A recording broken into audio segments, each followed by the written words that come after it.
Hello everyone. Geomorphology की series को आगे कंटिन्यू करते हुए हम डिस्कस कर रहे थे यूनिवर्स के बारे में। तो यूनिवर्स का ये जो है थर्ड पार्ट है, जिसके अंदर हम डिस्कस करेंगे एस्टेरॉयड क्या हैं, मीटियोर्स क्या हैं, कॉमेट क्या हैं और आखिरकार इनमें डिफरेंस क्या होता है। मोस्टली बच्चे जो है इन चीज़ों में कंफ्यूज करते हैं, तो यहाँ पर सब कुछ क्रिस्टल क्लियर हो जाएगा। तो आइए शुरू करते हैं। बात करूँ एस्टेरॉयड की तो इन्हें क्या है, माइनर प्लैनेट्स भी बोला जाता है। और जो एस्टेरॉइड्स हैं, जब हमारा सोलर सिस्टम बन रहा था, जो हमारा इनर सोलर सिस्टम है यानी कि जो अर्थ, वीनस, मर्क्यूरी, मार्स वाला जो ये एरिया है, जब इनकी फॉर्मेशन हो रही थी तो क्या था, उस टाइम पे कुछ और छोटी छोटी चीज़ें जो थी, जो बनी थी, उन्हें बोलते हैं एस्टेरॉइड्स। और ये सारे जो है जब ये बन के तैयार हो गए तो ये कहाँ पर लाई किया इन्होंने, एस्टेरॉयड बेल्ट के अंदर।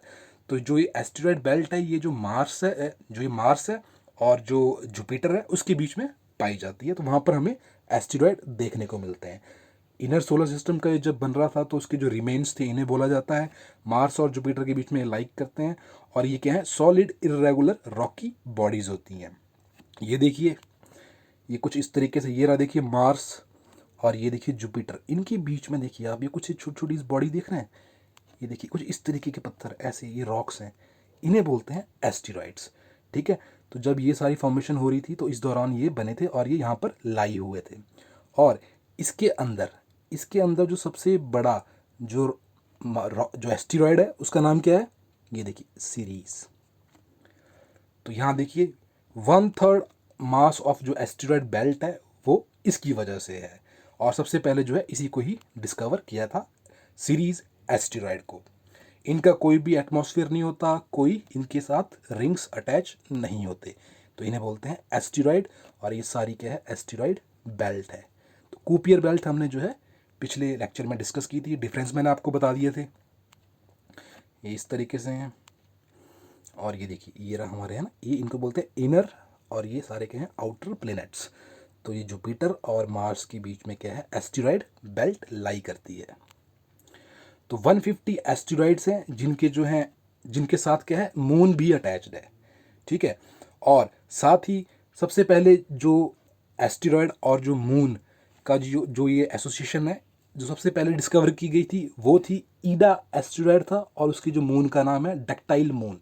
तो इसको 1993 में इस एसोसिएशन को जो है डिस्कवर किया था। तो ये देखिए ईडा, ये रही ईडा और ये है इसका मून डक्टाइल। तो 150 ऐसे और हैं।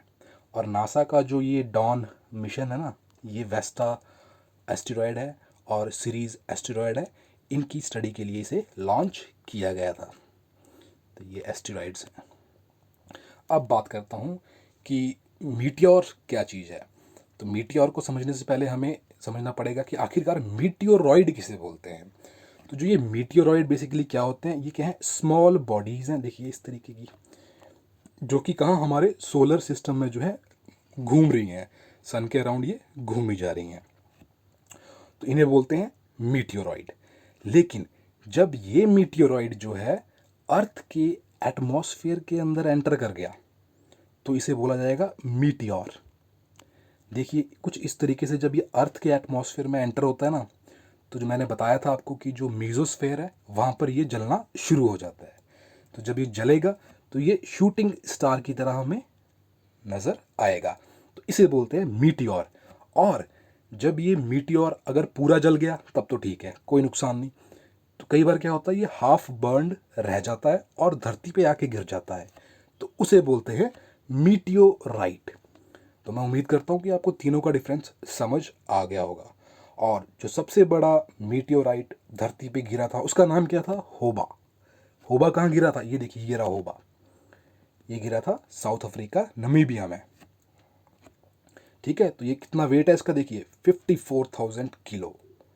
और बात करेंगे जो ये मीटियोर्स होते हैं, इनकी जो ये लाइट वगैरह जो हम देखते हैं, शूटिंग स्टार, तो ये इनके जो शावर्स होते हैं ना, ये एसोसिएटेड होते हैं कॉमेट्स के साथ। ये मैंने क्या लिखा है यहाँ पर, इसको मैं अब डिटेल में हम देखेंगे अगली स्लाइड्स में।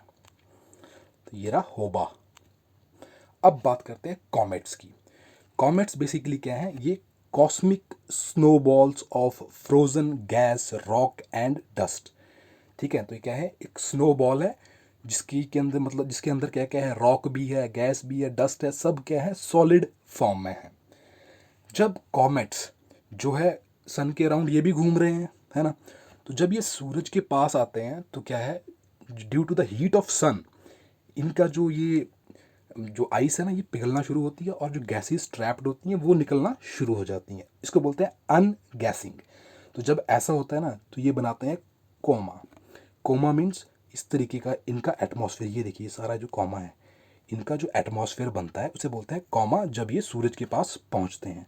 और इस तरीके की जो ये आयन टेल है, ये देखिए ये जो पीछे को टेल बन रही है, इसको बोलते हैं आयन टेल, और ये इनका कोमा है, ठीक है। और देखिए बोला जाता है कि जब बोला जो अर्थ है उसके ऊपर जो लाइफ की शुरुआत हुई थी तो उस पर जो है कॉमेट्स का बहुत इंपॉर्टेंट रोल प्ले किया था इन्होंने। और तो इनके अंदर क्या क्या है, वाटर भी होता है और ऑर्गेनिक कंपाउंड भी पाए जाते हैं। तो इसलिए इनका इम्पॉर्टेंट रोल था अर्थ की फॉर्मेशन में, अर्थ में लाइफ की फॉर्मेशन में। तो ये थ्योरीज भी हमारे पास हैं। इस तरीके से कॉमेट है, इनका ना ही कोई मून है ना ही कोई रिंग सिस्टम है। तो एक सबसे फेमस कॉमेट जिसके बारे में आपको पता होगा, कॉमेट हैली, ये जो है अर्थ के जो एटमॉस्फेयर है उससे पास करता है एवरी 75 ईयर। तो पिछली बार ये 1986 में जो है पास हुआ था। अब आप देख लीजिए 75 ईयर कब आएंगे और उस टाइम ये फिर आएगा। और एक चीज़ मैंने बताया ना आपको, जो मीटियोर शावर्स होते हैं एसोसिएटेड होते हैं कॉमेट से। अब देखिए जब कॉमेट हमारे अर्थ के एटमॉस्फेयर में एंटर होते हैं तो वो ये भी बर्न होते हैं। तो जब ये अर्थ के एटमॉस्फेयर में एंटर हो गए ना कॉमेट, तो ये बिहेव करेंगे किसकी तरह, मीटियोर की तरह। सेम, अगर ऊपर जल गए तो ठीक है, अगर कॉमेट हाफ बर्न रह गया धरती पे गिर गया तो उसे बोलेंगे मीटियोराइट।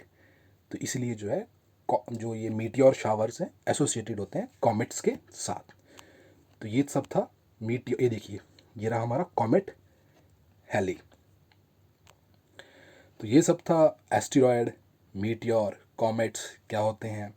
तो उम्मीद करता हूँ आपको सब क्लियर हुआ होगा। अगर कुछ भी डाउट है तो आप मुझे कमेंट बॉक्स में पूछें या पर्सनली हमारे फेसबुक पेज पे आप मैसेज कर सकते हैं। धन्यवाद, मिलते हैं अगले वीडियो में नए टॉपिक के साथ।